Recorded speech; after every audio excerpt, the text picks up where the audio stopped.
Muito bom dia, seja muito bem-vindo ao nosso programa Manhã Viva. Como é bom estar na sua companhia. E iniciamos esta manhã na companhia da Virgem Maria. Invoquemos, em primeiro lugar, a Santíssima Trindade. Em nome do Pai, do Filho e do Espírito Santo.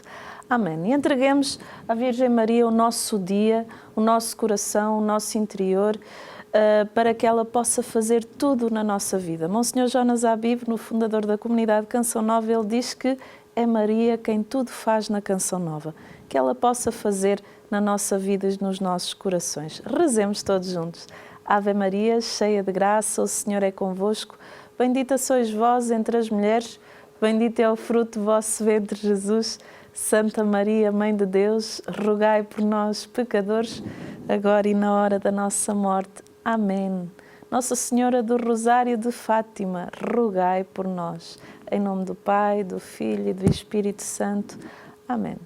E hoje o nosso tema é sobre necessidades especiais. E para isso nós temos aqui uma psicóloga clínica que vai conversar connosco, que é a doutora Tânia Pereira. Seja muito bem-vinda ao nosso programa e desde já muito bom dia. Obrigada pelo convite e é com muito gosto que estou aqui para falar sobre este assunto que é uma problemática que afeta cada vez mais as famílias, as escolas. E é tão atual, não é? E é tão atual, exatamente. Doutora Tânia, antes de começarmos a falar sobre esta temática, fale-nos um bocadinho de si.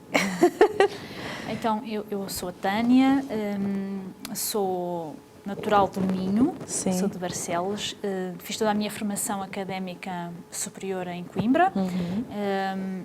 Entretanto, comecei a trabalhar na zona, já perto de Lisboa, em Vila Sim. Franca de Xira, e onde permaneço atualmente, onde desempenho funções de psicóloga, em contexto escolar e também em consultório privado, Sim. Principalmente com crianças de ensino pré-escolar até ao ensino secundário. Sim. Como é que nasceu esta paixão pela psicologia? Esta paixão pela psicologia surgiu por acaso. Eu, desde o meu percurso escolar, sempre quis fazer algo relacionado com as pessoas. Sim. E no início eu queria ser professora. Sempre foi o meu interesse e o meu gosto. Mas na altura eu tive professores que me diziam que era uma loucura eu ir para professora, porque não era uma boa profissão. E então eu sabia, depois com as experiências de voluntariado e contacto com algumas associações de apoio social que existiam em Viana do Castelo, onde eu vivia, perto. E a partir daí eu optei por tirar o curso de Psicologia. E realizou-se. Sim. Isso é o mais importante.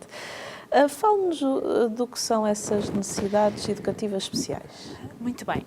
Necessidades educativas especiais é um conceito que é utilizado para incluir todos aqueles alunos que, por limitações clínicas, dificuldades clínicas, sociais e emocionais, necessitam de um acompanhamento escolar direcionado às suas características. Sim.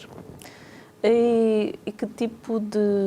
O que é que se inclui nessas necessidades? Necessidades educativas especiais. Estamos a falar de perturbações como perturbações do espectro de autismo, dislexia, perturbação de hiperatividade, perturbações de comportamento, perturbações emocionais. Estamos a falar de mutismo seletivo, por exemplo.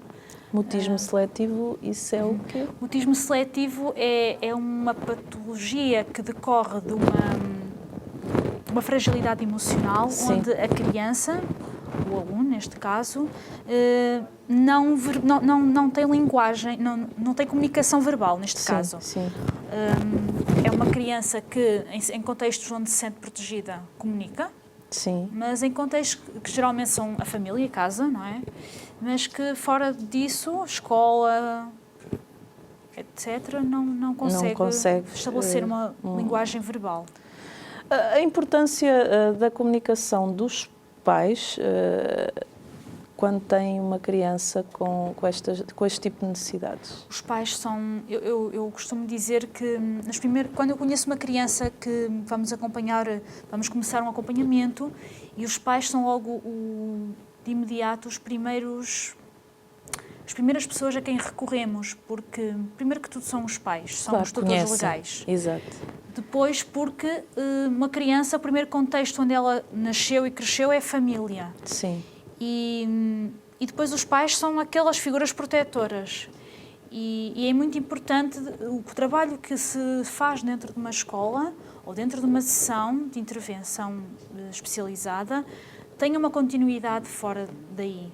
E por isso é que também é importante, no início, os pais terem bem consciência e nós sabermos, conhecermos qual é a ideia que os pais têm da dificuldade do seu filho. Sim. Se eles próprios estão preparados para o futuro, Sim. para o que a problemática implica, no fundo. Até porque há muitos pais que são apanhados de surpresa e por vezes não conseguem lidar tão bem com essa situação e acabam também, se calhar, por ter que ser acompanhados nesse sentido. Estas crianças também exigem um bocadinho mais dos pais. Exatamente. Habitualmente estes pais que têm dificuldades em aceitar passam por um processo como se fosse de luto, não é? Exato. Porque no fundo é uma negação, é aceitarem a criança que têm como ela é, mas para isso têm que pôr todas as suas expectativas, os seus sonhos, a sua criança ideal. Sim. Não a têm que pôr de lado, mas têm que olhar a realidade deles. Tem que passar do ideal para o real. Exatamente. Isso é importante. Isso é um processo. É um processo que não é fácil e que demora. É como nós também sabermos de alguma situação dolorosa até nós aceitarmos, até... Exatamente. Pronto, é todo um processo que os pais passam. Fale-nos a importância de gerir e de lidar com esta situação. A importância de gerir e lidar, porque como eu já disse no início, os pais são fundamentais no processo, até no sucesso de uma intervenção. Sim, tudo depende dos pais também. Exatamente. E eu costumo dizer sempre, quando não temos os pais connosco, esqueçam. É muito complicado. É realmente os pais, porque muitas das vezes uma sessão pode não correr bem, mas se trabalharmos em parceria com os pais dão uma continuidade do nosso trabalho. Em casa, Em casa. O sucesso é garantido. Sim. Ou pelo menos cria-se ali uma parceria. Uma parceria. Entre os pais e vocês, que são os profissionais que estão ali a lidar com estas situações. Os irmãos também são peças importantes nestas crianças? Sim, sim. Porquê? Primeiro que tudo, porque muitas famílias, os irmãos, são os pais, são as suas referências. Sim. Não é? E eu já tive meninos em que quem ia às sessões não era porque a família era negligente, mas porque a figura de referência para aquele menino era o irmão mais velho, por exemplo. Por outro lado, há a questão também de por vezes, como são crianças que exigem um maior cuidado, uma maior atenção, um maior tempo por parte dos pais, até na realização dos trabalhos escolares, pode criar, em alguns casos, alguns casos de ciúmes, de inveja, e é importante também trabalhar com os irmãos. Envolver os irmãos, porque senão os pais também ficam só focados naquela criança que tem, naquele momento tem aquela necessidade e esquecem-se. Exatamente. E à criança que tem essas dificuldades dá mais segurança. Exatamente. Que implicações clínicas, escolares, familiares e sociais têm essas crianças? Necessidades educativas especiais, como o nome diz, é mesmo crianças que, pelas suas questões clínicas, muito particulares, precisam de um acompanhamento escolar personalizado. Sim. E precisam que na escola os programas escolares sejam adaptados, as estratégias sejam adaptadas a cada criança.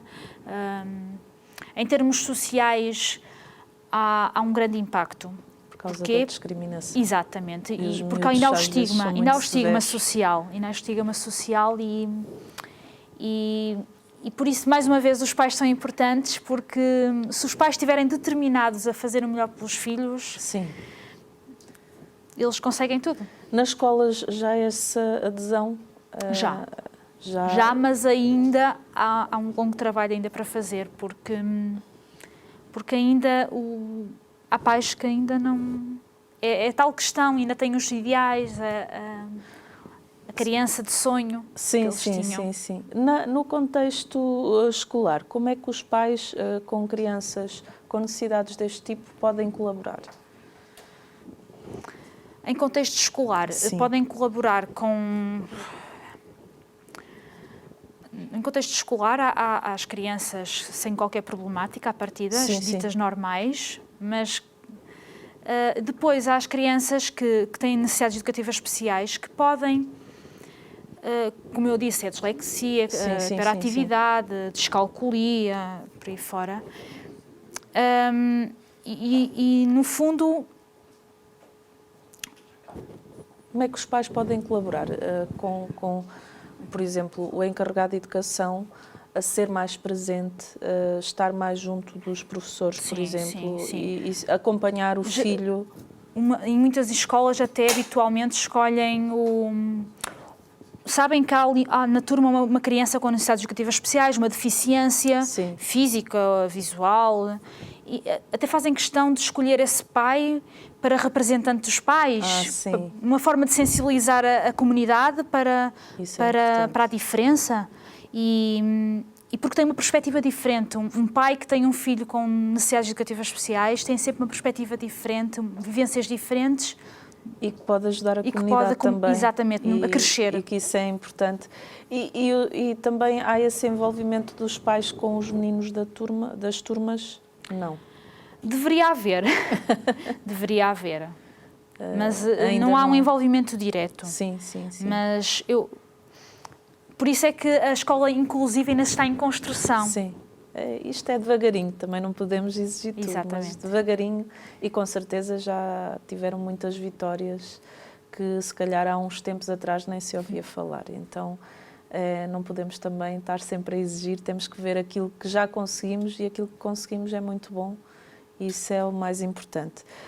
Doutora Tânia, a nível da intervenção técnica realizada em consultório, qual é a intervenção da família? Como é que vocês envolvem a família? A família é envolvida logo na primeira sessão, no primeiro contacto. Geralmente, quando conhecemos a criança, é feito logo um primeiro contacto, uma reunião com os pais, onde são questionadas as suas expectativas, os seus medos, qual é o seu plano que esperam da escola para ajudar. E, no fundo, também é preciso, neste primeiro contacto, darmos esta segurança aos pais de que estamos ali para ajudar. E é muitas vezes um contacto para ouvir os pais também. Eles devem chegar com muitas dúvidas, não? Muitas, alguns sim, muitas. No caso de uma criança com hiperatividade, que hoje também se fala muito da questão da hiperatividade, porque há bocado até comentava consigo, antes de começarmos o programa, que hoje uma criança não pode ser um bocadinho mais agitada, que já toda a gente diz que ela é hiperativa. Quais são os sinais que as pessoas devem estar atentas para se identificar uma criança com hiperatividade? Uma criança com hiperatividade é uma criança que apresenta uma agitação motora excessiva. Sim. Logo, essa agitação motora tem uma série de consequências, que por isso é que chega a ser perturbação. Sim. Compromete as suas aprendizagens, a sua capacidade de se focar numa tarefa, mesmo num jogo, uma atividade lúdica. Sim. É uma criança que mesmo com outras crianças é considerada até uma criança conflituosa, porque tem dificuldade em jogos de grupo, em respeitar as regras, lidar com as regras, tem uma tolerância à frustração muito baixa. Ou seja, para diagnosticar uma criança com hiperatividade não é simplesmente ser irrequieta. Exato. Tem que se ver todos os contextos numa criança está inserida na escola, em casa, se no futebol, por exemplo, também é irrequieta, E como é que vocês gerem a questão emocional das crianças? Porque essas crianças também se deparam com um problema, apesar de continuarem a ser crianças, mas elas acabam por perceber que há alguma coisa que é diferente. Sim.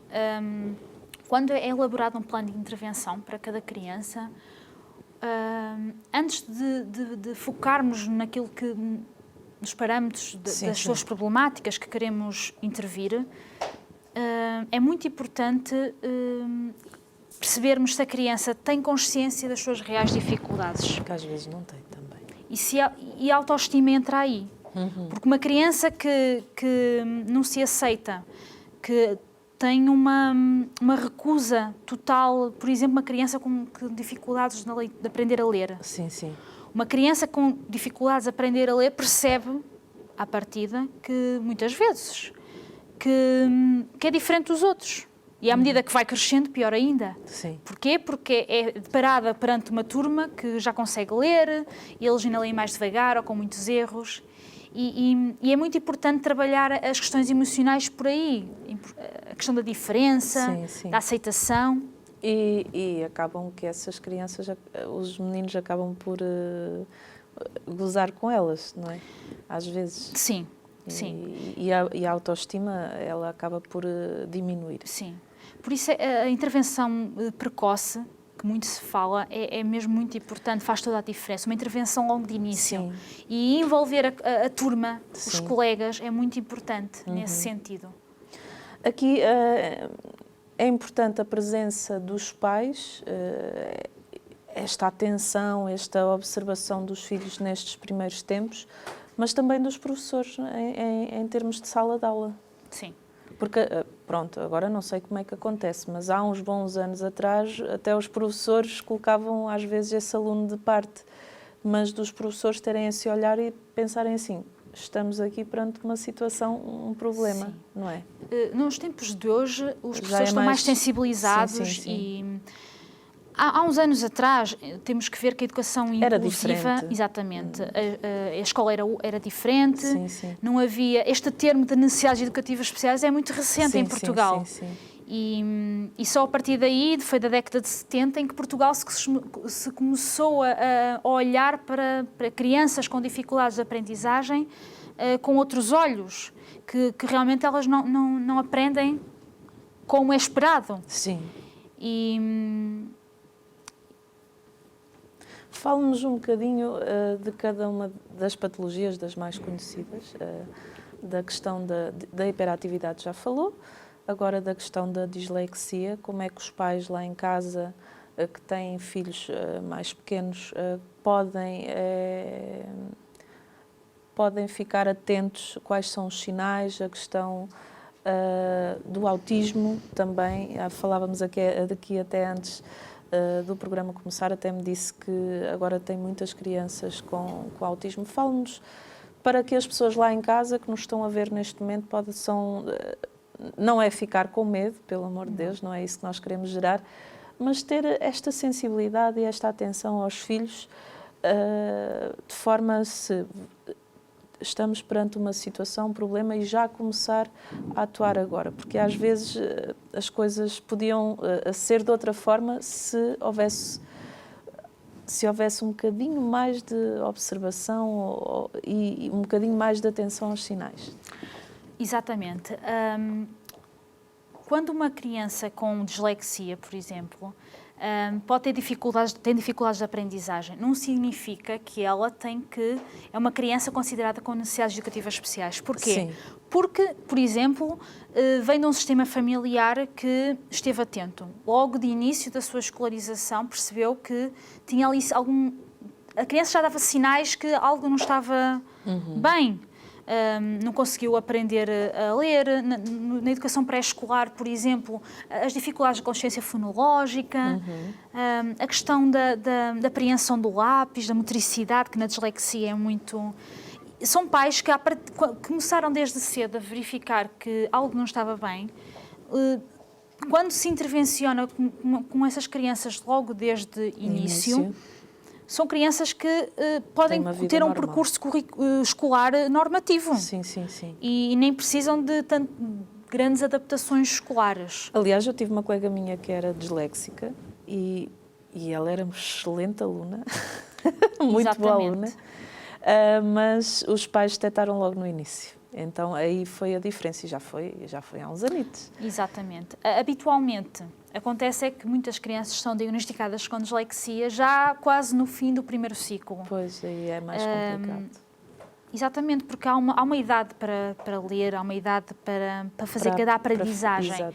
E depois, ainda a agravar, temos as questões emocionais novamente, porque... Sim, porque não é só o aprender, tem todo o resto. Exatamente, porque à partida é uma criança que está a crescer, está a entrar ali numa fase pré-adolescência e já não é uma fase da vida muito complicada, controversa e se ainda há estas questões ainda por resolver, só vai piorar torna-se um bocadinho. muito complicado. Sim. Falámos já de hiperatividade, dislexia, o autismo. Autismo. O autismo é outra problemática muito controversa, porque não há crianças com autismo iguais. Sim, são todas diferentes. São todas muito diferentes. E às vezes a dificuldade em diagnosticar está mesmo aí, porque as dificuldades não são valorizadas de imediato, ou porque pode apresentar uma dificuldade, mas não é semelhante à outra que... Pronto, e então é preciso uma avaliação muito atenta e mais uma vez a família é muito importante, a escola, é uma perturbação em que... Precisa de muita estabilidade. Muita estrutura. Sim. Disse-me que muitas vezes a partir dos 3 anos de idade é que se faz o diagnóstico. A partir dos 3 anos de idade conseguimos verificar os sinais de alerta. Sim. E que normalmente são os pais que sinalizam? Aos 3 anos de idade, algumas crianças já estão no ensino pré-escolar e já se vão notando algumas alterações, não é? Sim. Noutros casos, são os pais que já atentam, principalmente pais que veem, comparativamente com outros filhos que tiveram que algo de errado não está bem. Quais são os sinais de alerta? Sinais de alerta? Sim. Temos a questão social.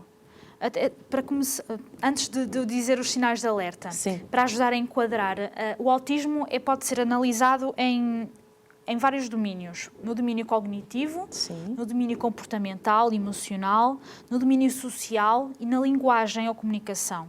E são estes domínios que logo vêm-se afetados. Uma criança com autismo é uma criança que se isola ou que tem uma tendência para ficar sozinha, para brincar com objetos muito específicos, ou só carros, ou dinossauros. Tem uma tendência para a organização. Em termos emocionais, são crianças que são muito fechadas. Para dentro. Depois são crianças que, em termos de linguagem e de comunicação, ou não falam, não apresentam a linguagem verbal logo quando deveriam, ou quando estabelecem uma comunicação, notamos que é diferente. É recurso a ecolálias, a repetições.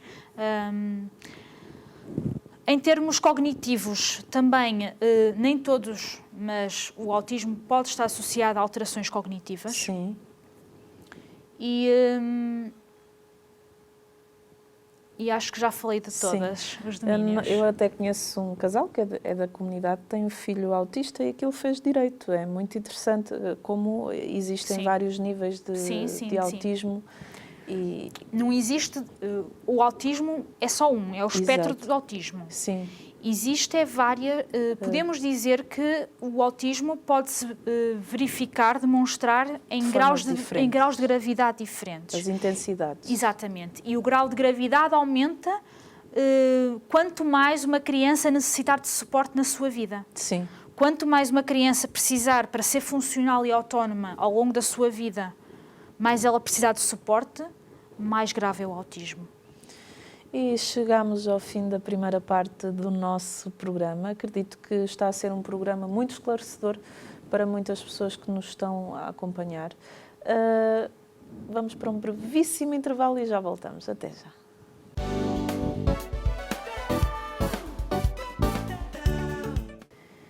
E estamos na segunda parte do nosso programa, Manhã Viva. Estamos hoje a falar sobre necessidades especiais nas crianças e temos aqui a doutora Tânia, que é psicóloga clínica, que veio falar sobre essas necessidades especiais que ela tem acompanhado. Doutora, casos especiais que a tenham marcado ao longo destes anos no exercício da sua profissão? Não há assim nenhum caso. Já esperava que eu dissesse isto, não é? Sim. Porque todos os casos me marcam, porque eu consigo me envolver, às vezes demais. Mas lembro-me de um caso de um menino Sim. que acompanhei desde pequenino até o ensino básico, terceiro Sim. ciclo, equivalente a terceiro ciclo. E ele tinha um problema de comportamento. E eu lembro, esse caso sempre me marcou porque a origem do problema de comportamento era a falta de amor. Sim. Era a falta de um suporte, tanto falámos nos pais, a falta de um suporte, a falta de uma família protetora. Sim. Porque não nos podemos esquecer que a escola é muitas vezes, em muitos casos, o único sistema, o único local mais protetor que uma criança tem. E por isso a escola, apesar de todas as suas controvérsias, tenta-se fazer o melhor, principalmente por estes que realmente é o único lugar seguro onde podem crescer. A família é essencial e, pelo que a Tânia falou, a doutora Tânia, desculpa, a doutora Tânia falou, se a família não é funcional, essa disfuncionalidade faz com que pode desenvolver alterações no comportamento das crianças e determinadas patologias? Sim. Sim, porque é muito importante uma criança, qualquer criança com necessidades educativas especiais ou sem necessidades educativas especiais. Todos precisamos de amor. Todos precisam de amor. Todos precisam de uma família, de um sistema familiar que esteja estruturado, protetor, que nos dê mais do que roupa lavada e comida na mesa, como se costuma dizer, que dedique tempo. São João Bosco falava tanto na pedagogia do amor. Sim. E é mesmo, é preciso ir ao encontro deles e trabalhar o amor como... Por isso é que, especialmente casos de comportamento, que são os mais... aqueles que rotulamos logo como os mal comportados, mal educados, aqueles que não... Exatamente. Lado, simplesmente, muitas das vezes é uma exteriorização daquilo que não tem. Exato. É uma chamada de atenção. Então, pais, avós, tios, tias e até jovens que nos estejam a ver em casa, profissionais, estejamos atentos às nossas crianças. Às vezes há pais que dizem assim, mas eu dou tudo, eu dou roupa lavada, dou comida na mesa, mas será que dá o essencial? Esta é a minha pergunta, que neste momento não é para responder, é para fazer pensar. Será que nós estamos a dar o essencial às nossas crianças? Porque hoje dá-se tanta coisa, mas o essencial, que é o amor, que é aquilo que elas precisam, às vezes fica um bocadinho de lado. E isso é uma chamada de atenção, não só para si que está aí em casa, mas para eu, que sou mãe. O que é que eu tenho feito com o meu filho? O que é que eu posso fazer melhor? Será que eu tenho dado o amor suficiente? Então, que nós possamos refletir. Estas questões são trazidas ao nosso programa para que nós possamos refletir e tomar uma decisão e mudarmos as nossas atitudes. Há pouco tempo eu vi um filme que lá dizia assim, o passado não se pode mudar porque já passou, mas o futuro, esse pode ser mudado, depende das nossas decisões e das nossas atitudes. Então, mãos à obra, vamos tentar mudar aquilo que precisa de ser mudado para que as nossas crianças elas possam ter um bom acolhimento, um bom desenvolvimento e que, mesmo que sejam crianças com necessidades especiais, que elas sintam que o lar é o lugar do seu refúgio, não é? Que a família acolhe. Fale-nos da importância do sucesso da intervenção. O sucesso em intervenção é aquilo que toda a gente quer, todos os técnicos anseiam. Mas o sucesso é algo muito difícil de medir. Sim. Porque eu posso definir um plano de intervenção e chegar ao final do plano e a criança só conseguiu atingir ou cumprir metade do plano. Sim. Ou seja, mas houve insucesso? Não. Porquê? Porque temos que ver todo o esforço que houve, todas as aprendizagens, como é que a criança chegou e como é que ela saiu. E normalmente saem melhores. Sai. Isso já é muito gratificante. E acredito que para os pais também que fiquem muito felizes com tudo isso. Cada criança é uma, vocês têm que ir caminhando ao ritmo de cada criança? Cada criança é especial. Exato. Por isso é que há necessidades educativas especiais. Exato. E aí vão caminhando de acordo com aquilo que elas vão conseguindo dar resposta. Sim. Isso é muito, muito importante. A doutora Tânia, a doutora Tânia faz ponte com os professores. Muito importante. Esse trabalho em equipa.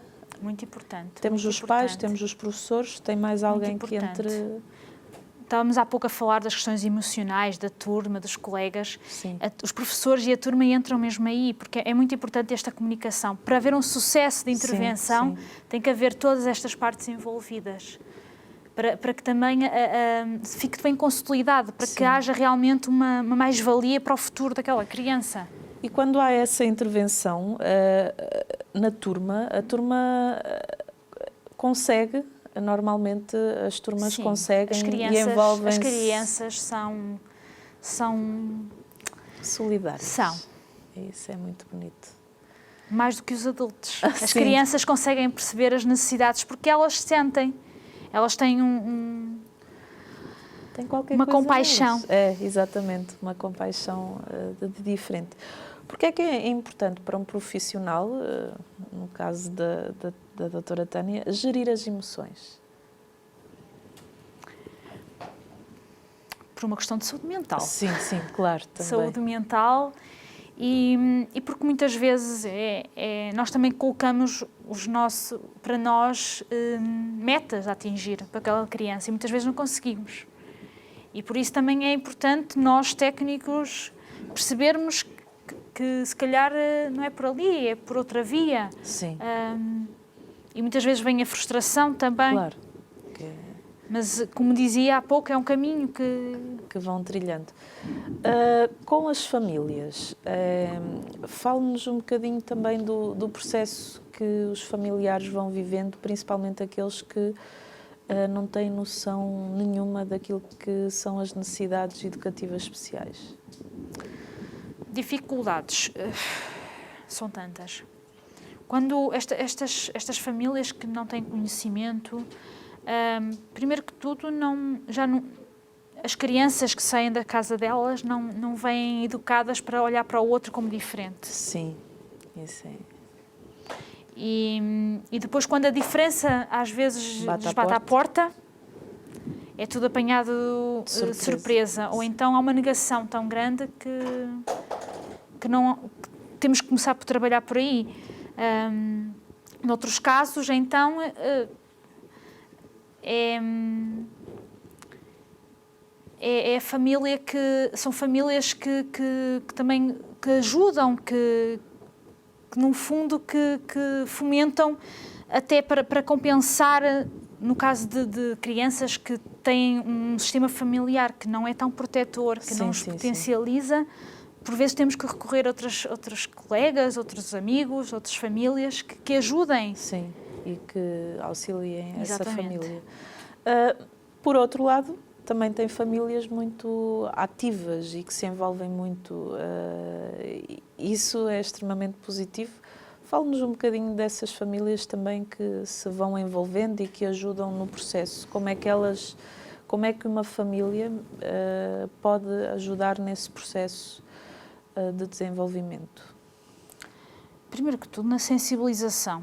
Uma família, quando se envolve, sensibiliza, passa testemunho, não tem medo das barreiras, Sim. porque são muitas as barreiras associadas às necessidades educativas especiais.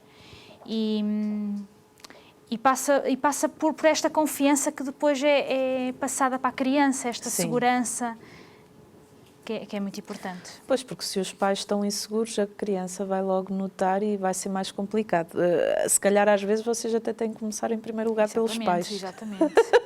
E depois, aí, conseguir chegar à criança, porque para que os pais até possam, às vezes, mudar até algumas posturas que eles têm, de forma a que a criança possa até abrir mais ainda o seu coração quando está convosco. A chave são os pais também. São. Isso é muito importante. Em Portugal ainda existe algum estigma em relação a toda esta temática? Eu julgo, na minha opinião, Sim. eu acho que ainda há. Sim. Ainda há, porque quando falamos de necessidades educativas especiais, também está incluída a saúde mental, no Sim, fundo, claro. não é? Exatamente. Porque, mas já mesmo a escola tem feito um trabalho, a escola pública, estou a falar da escola pública, sim, claro. A escola pública tem feito um trabalho de sensibilização, de consciencialização e mesmo as respostas educativas que se oferece às crianças, aos alunos em geral, têm sido com vista também a incluí-los nas suas propostas escolares, nas suas comunidades. Sim. Mas ainda existe. Infelizmente. Muitos pais vão com esse estigma. Muitos já vão. E os irmãos? Às vezes os irmãos mais velhos também já vão ou normalmente não? Depende. Há irmãos que como já convivem, por exemplo, convivem com outros meninos da sua turma e estão mais sensibilizados. Sim, para essa realidade. E às vezes até são esses irmãos mais velhos que ajudam os pais no processo. Que giro. Como é que é para si hoje trabalhar com estas crianças, com estas famílias, poder ser essa ponte, poder ser essa ajuda a nível não só profissional, porque acredito que faz mais do que aquilo que é a parte profissional, mas a nível profissional e pessoal, como é que é para si a desenvolver todo este trabalho? Mesmo que às vezes as coisas não corram como planeou, mas como é que é para si poder abraçar esta causa que é tão importante? É muito bom. Eu sou apaixonada por crianças e necessidades educativas especiais e por isso mesmo quando as coisas não correm tão bem, geralmente não fico muito triste. Olha, vou pesquisar, vou ler, vou estudar outras estratégias, outras ferramentas para conseguir lá chegar, porque eu é que tenho que entrar no mundo dela, eu é que tenho que conseguir lá chegar. Isso também é um desafio para mim. Claro, tem que estar sempre atualizada, sempre a procurar novas coisas e novas outras atuações. E a criatividade também. Isso é importante. Muito. E no contexto de sala de aula também é importante ter um professor criativo. Sim. Embora seja difícil para um professor conseguir gerir toda uma turma. Pois, porque é uma... Bem, no meu tempo eram 25 alunos, agora não sei se ainda Mas continua. por isso é que também é importante este trabalho de parceria dos técnicos de psicologia, terapia da fala, terapia ocupacional, da educação especial, que agora se denomina por educação inclusiva. Sim. Faz este trabalho de parceria com os professores para facilitar todo este processo de aprendizagem. Doutora Tânia, imagino que neste momento estão a acompanhar-nos pais que estão a começar a reparar que os seus filhos devem ter ali alguma coisa que necessita de ajuda. O que é que eles precisam de fazer? Primeiro que tudo, ouvir bem a criança, observar, estar com ela, brincar com ela, sentarmos no chão e brincarmos com ela, quando falamos crianças pequeninas. E se realmente os pais percebem que alguma coisa não está bem, procurem ajuda. Se calhar não vão ser levados a sério logo de início, não vão ser escutados como queriam, mas não desistam. Se acham que algo não está bem, não desistam e procurem ajuda. Não tenham vergonha. Não tenham vergonha. Isso é, nunca. É o bem do vosso filho. Nunca. É. Isso é importante. Cada criança é especial. Sim. Independentemente com aquilo que elas vieram ao mundo, sim. Cada criança é especial e por isso é que os pais também são especiais. Exatamente. Porque se não forem eles a defender os seus filhos... Quem os defenderá, não é? É mesmo. Doutora Tânia, pais que até nos estejam a ver neste momento e que já sabem que o filho tem necessidades especiais, mas que até agora estão em constante negação. O que lhes dizer para esses pais neste momento? O que lhes dizer? Eu digo-lhes que eu compreendo. Sim. Eu percebo profundamente o que estão a sentir, mas o vosso filho está num sofrimento que ninguém consegue imaginar. Estas crianças também sofrem muito. Muito, muito. E quando não têm ninguém que os ouça, ninguém que os ajude, ninguém que lhes dê a mão, é um sofrimento que só tem tendência a crescer. Sim. E por isso é que a baixa autoestima, o bullying, a depressão na infância... Pode levar a depressão, estas situações. E como é que se pode resolver essa questão da depressão? A depressão, como? Com um bom acompanhamento, com os pais muito atentos, com muito diálogo. Sim. E muito amor. Muito amor. E um acompanhamento desde o início, desde que notem que algo não está bem. Procurem ajuda. Sim. Estas crianças, falava-me da questão do sofrimento que estas crianças passam. Fala-nos um bocadinho dessa questão, como detectar também esse sofrimento, porque às vezes as crianças também são, ficam, apesar de tudo elas brincam, essas crianças brincam, gostam de brincar, gostam de fazer as coisinhas de criança. Como detectar que a criança está em sofrimento? Dos primeiros sinais que chama logo a atenção é o não querer ir para a escola. Uhum. E por vezes os pais pensam que é por preguiça, porque não quer estudar, porque tu não queres fazer os trabalhos. Mas é importante explorar, não querer ir para a escola, chegar a casa e não contar como é que foi o dia ou simplesmente foi normal. Sim, isso já são sinais de alerta. Vermos que a criança não vem contar à mãe ou ao pai com entusiasmo o dia, as aprendizagens, porque habitualmente uma criança vai para a escola, gosta de aprender. Claro. E quando não chega a casa, mesmo que não gosta de matemática, pelo menos gosta, diz que brincou fez aquela brincadeira com um colega e gosta de partilhar. Por isso é tão importante o diálogo. Sim, eu lembro-me quando era miúda, os meus pais sempre que eu chegava a casa me perguntavam o que é que se passou na escola. E pronto, eu falava sempre muito animada, mas também me lembro que eu andavam uns meninos, na altura não se chamava de bullying, mas que andavam-me a ameaçar e tal, e o meu pai foi à escola. Esta presença também dos pais na escola. Então, se não queres ir à escola, vou ver o que é que se passa, de falar com os professores, de aparecer na escola. Os meus pais faziam muito isso. Apareciam, o que é que estou aqui a fazer? Nós viemos aqui ver o que é que se está a passar, o que é que está a acontecer. Isso é importante, esse envolvimento. Mesmo os trabalhos escolares. Agora, não é tão comum trazer trabalhos de casa. Sim. Mas... não é comum? No meu tempo havia muitos. Mas ainda há. Sim. Mas pelo menos trazem algumas fichas, trazem um manual. É importante os pais também terem esta curiosidade. Olha, mostra lá como é que está. Para irem acompanhando, para a criança também se sentir importante. Para valorizar, porque no fundo é o trabalho da criança. Exatamente. E tem que ser valorizado. Eu vejo pelo meu pequenito, ele faz uns riscos e rabiscos e quando eu bato palmas ele já fica todo feliz. É importante essa atenção, importante. Eles precisam e uma infância em que os pais dão amor e dão atenção é uma infância feliz. Sim. Independentemente de serem... E que vai ter todos os seus frutos no futuro. Exatamente. Colhemos aquilo que semeamos. Exatamente. Isso é um ditado, mas é normal. Independentemente de serem crianças com necessidades especiais ou não. Sim. Qualquer um. Não vamos Como eu disse há pouco, uma criança com dificuldades de leitura não é uma criança que à partida pode ter dislexia.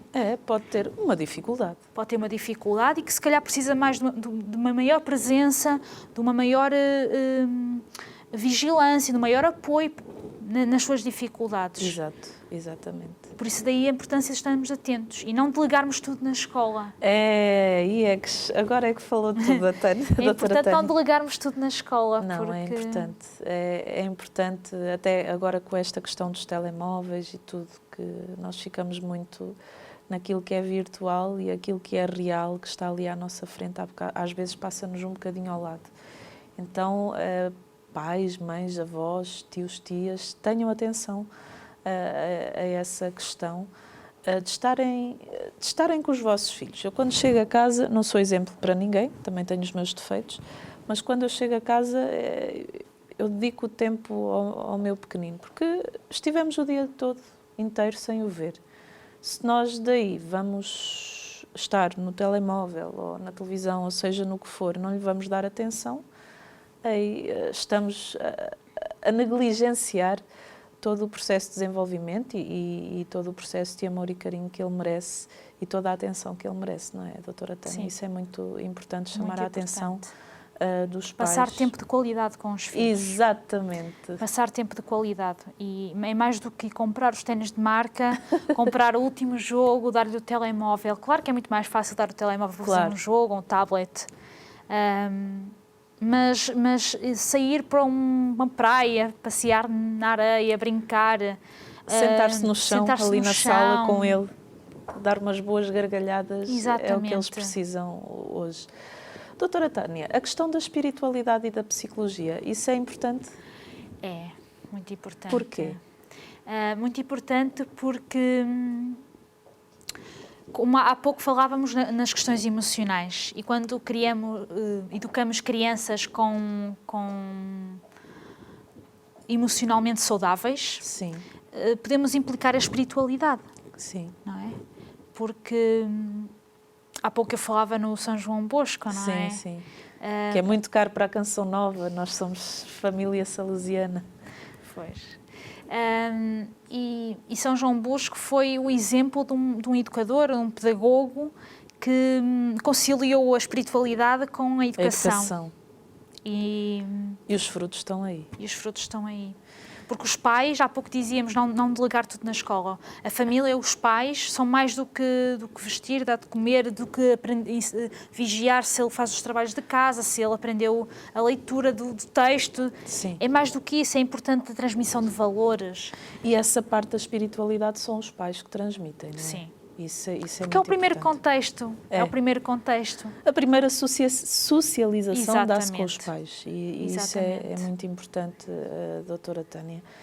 Eu vejo pelo meu pequenito, ele já fala Jacinta, já fala Avés, quando vai comer já se benze. É o exemplo. O exemplo, a repetição. Isso é como vemos, não é apenas em crianças com necessidades educativas especiais, em qualquer criança. Em qualquer criança. Os meninos e às vezes pensamos, mas ele é pequenino e não está a aprender. Está sim. Está. E surpreendem-nos. Tanto qualquer criança, aqui agora não estou a separar, qualquer criança, e mesmo que o seu filho tenha necessidades educativas especiais, ele surpreende a cada instante.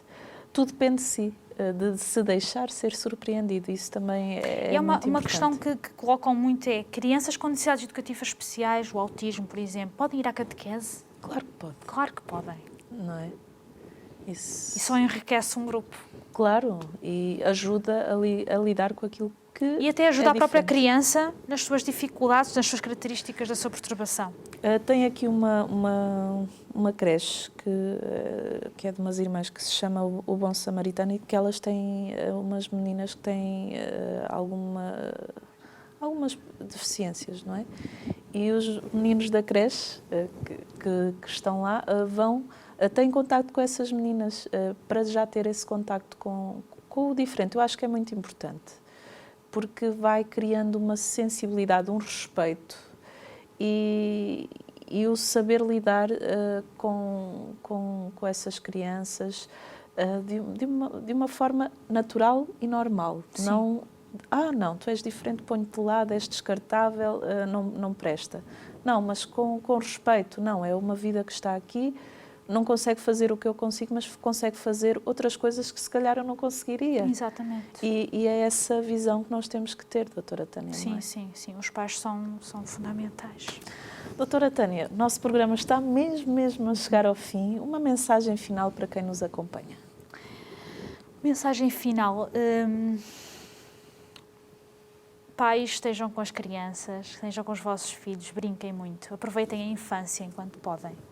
Aproveitem e escutem-nos nas entrelinhas, nos gestos, nas brincadeiras, porque uma criança é mais expressiva, é mais